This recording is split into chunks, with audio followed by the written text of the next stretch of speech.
Well, he's been an actor for 40 years, won more awards than you could throw a stick at, and earlier this evening, Geoffrey Rush was announced as the 2012 Australian of the Year. He joins me now from Canberra. Geoffrey Rush, congratulations. Thanks, Heather. You've won an Oscar, an Emmy, Golden Globes, now Australian of the Year. Are you just showing off, holding that huge award?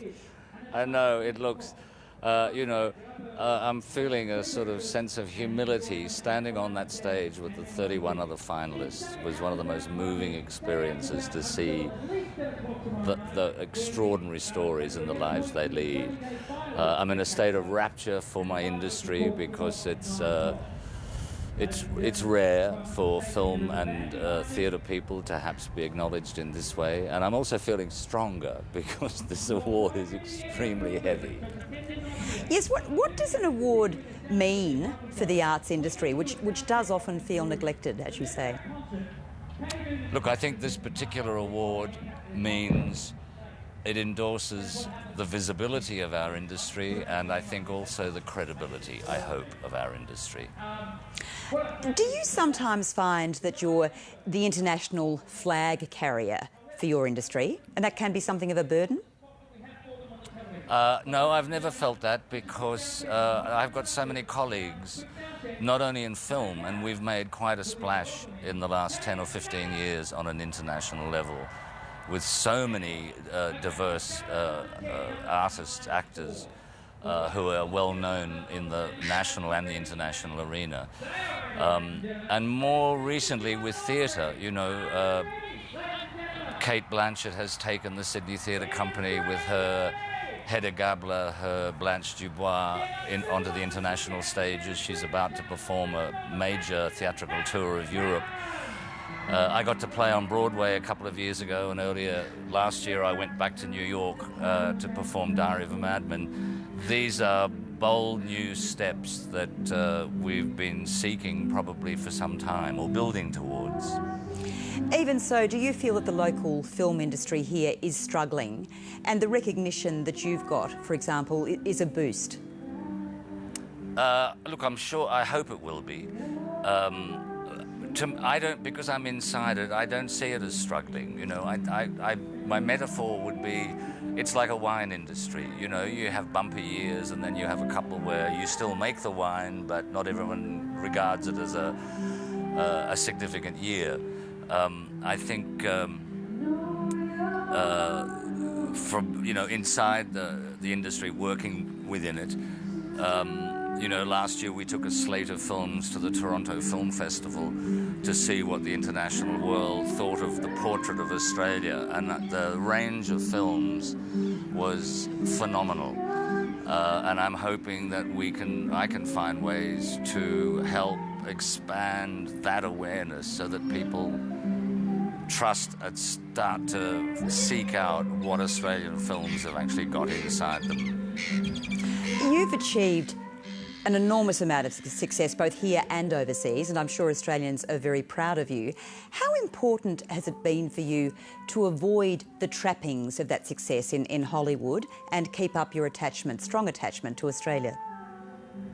I suppose my bottom line, or my chief kind of drive, is, as I said in my speech, along with a lot of my fellow colleagues, I do see it as a professional calling.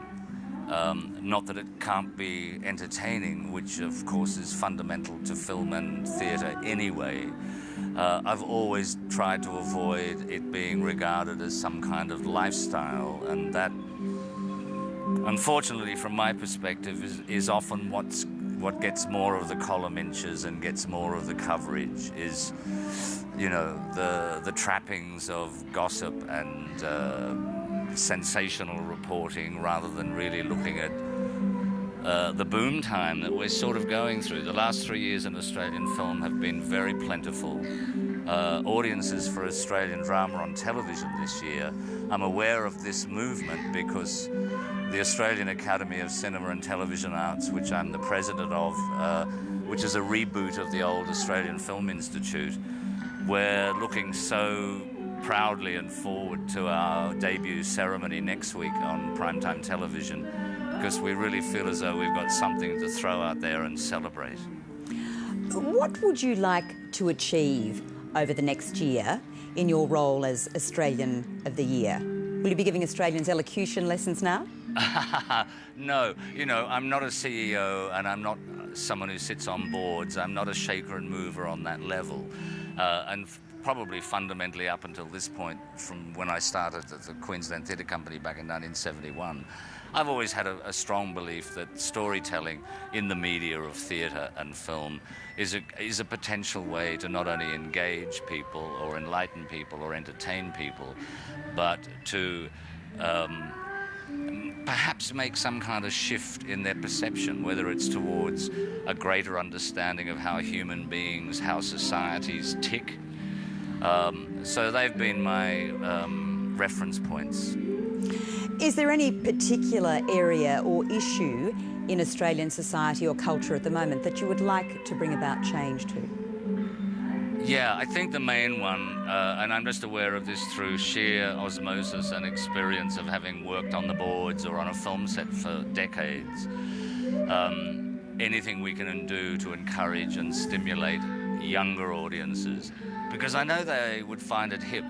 I'm not there to try and attract more people to work in the industry. I'm actually more concerned about exciting younger audiences, because I think if they got into it, they wouldn't be disappointed.